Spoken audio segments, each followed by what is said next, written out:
क्या आपको पता है जो अभी का अमेरिका है वो पुराने अमेरिका द्वारा खरीदा गया है? या यू हर्ड इट राइट। जब अमेरिका इंडिपेंडेंट हुआ था फ्रॉम द यूरोपियन कॉलोनीज, उनके पास सिर्फ इतना सा ही हिस्सा था एंड अभी भी बाकी का बचा हुआ पार्ट यूरोप द्वारा कंट्रोल किया जाता था। एंड जब यूरोपियन टेरिटरीज के पास जब कैश की शॉर्टिंग होने लगी, तब अमेरिकन ने देखा एक मौका और उन्होंने धीरे धीरे सारे स्टेट्स को यूरोप द्वारा खरीदना शुरू कर दिया था। एंड विद इन 80 ईयर्स ये प्रोसेस चलता रहा एंड उस समय यूएसए बन गया था वर्ल्ड की 4th लार्जेस्ट कंट्री। एंड इस प्रोसेस को उन्होंने कहा वेस्टवर्ड एक्सपेंशन। अमेरिका जो ईस्ट में जन्मा था वो टाइम के साथ साथ वेस्ट में एक्सपेंड करता गया, इसीलिए इसे वेस्टर्न कंट्रीज के साथ अभी भी जोड़ा जाता है। एंड इसी चीज की वजह से जो अमेरिका में लोग रहते हैं वेस्ट के मुकाबले ईस्ट में ज्यादा रहते हैं। एंड आप इस सैटेलाइट की फोटो से ये भी देख सकेंगे कि ईस्ट में जो पॉपुलेशन है वो काफी ज्यादा डेंस है वेस्ट के मुकाबले। एंड क्या आपको पता है कि जो गैस स्टेशन है और रेलवे नेटवर्क्स है वो ईस्ट में काफी ज्यादा आपको कंसंट्रेटेड मिलेंगे। तो 19th सेंचुरी में 30 मिलियन यूरोपियन इमिग्रेंट्स अपनी कंट्री छोड़कर अमेरिका आए थे। और आपको पता है वो कहाँ आके बस गए थे? वो बस गए थे eastern cities of America like New York. American revolution जो ईस्ट साइड में ही शुरू हुआ था, इंडस्ट्रीज, मैन्युफैक्चरिंग हब ये भी ईस्ट साइड ही डेवलप हुए थे। तो आप लोग ये जान सकते हैं कि ईस्ट में बहुत पहले से ही डेवलपमेंट शुरू हो गया था। एंड जो लोग है ऑब्वियस सी बात है ईस्ट में ज्यादा रहना पसंद करेंगे। सो क्या कभी आपने ये सोचा है कि यूएसए सिर्फ एक ऐसी कंट्री है जो अपने नागरिकों से ज्यादा इमिग्रेंट द्वारा डेवलप किया गया है? या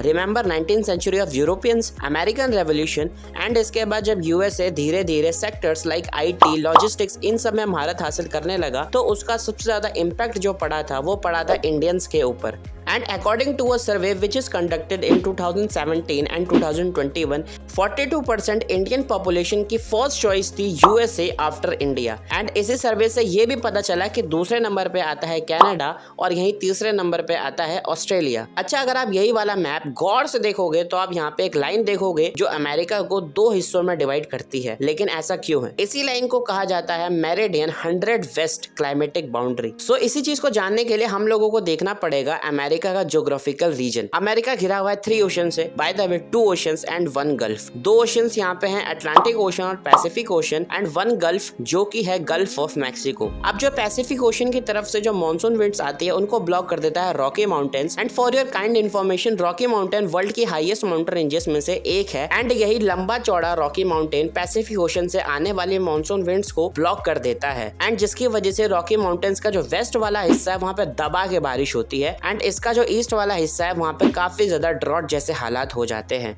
एंड अमेरिका में आपको सिर्फ एक माउंटेन रेंज नहीं, काफी ज्यादा माउंटेन रेंजेस देखने को मिलेगी जो वेस्ट अमेरिका में काफी ज्यादा रेनफॉल करवाते हैं। एंड अगर आप अमेरिका के ईस्ट में देखोगे तो आपको सिर्फ और सिर्फ एक बड़ी माउंटेन रेंज देखने को मिलेगी जिसको कहा जाता है एपल्शियन। अगर आप एपल्शियन को रॉकी के साथ कंपेयर करोगे तो आप पाओगे कि रॉकी इसका जस्ट डबल है। तो रॉकी माउंटेन डबल होता है एपल्शियन के। तो आप देखोगे अमेरिका के ईस्ट रीजन में उतनी ज्यादा रेनफॉल नहीं हो पाती है बिकॉज यहाँ पे कोई ब्लॉकेज ही नहीं है जैसा आपको वेस्ट में देखने को मिलता है। अब आपके हिसाब से ह्यूमंस कहाँ ज्यादा रहना पसंद करेंगे, वेस्ट या फिर ईस्ट में? 1870 में पॉवेल नाम के एक साइंटिस्ट थे जिन्होंने अमेरिका की ज्योग्राफी को काफी ज्यादा क्लोजली स्टडी किया था। उन्होंने ये पहले ही प्रेडिक्ट कर लिया था कि वाटर रिसोर्सेज के इतने कम होने की वजह से फ्यूचर में अमेरिका में कुछ बड़ा नुकसान हो सकता है। तो उन्होंने अमेरिका का एक मैप बनाया जो इकोलॉजी पर बेस्ड था, ना कि ट्रेडिशनल मैप्स पर। बट तब के प्रेसिडेंट थॉमस जेफरसन ने इक्वलिटी के नाम पर पॉवेल के मैप को रिजेक्ट कर दिया और एक ऐसा मैप डेवलप करवाया जो कि सारे स्टेट्स को बॉक्सी शेप में दिखाता था। और अभी का जो मॉडर्न अमेरिका है वो इसी मैप पर बेस्ड है। पॉवेल का उस समय का मैप काफी ज्यादा परफेक्ट था क्योंकि उस मैप पर बेस्ड हर स्टेट को इक्वल वाटर शेड्स मिलते,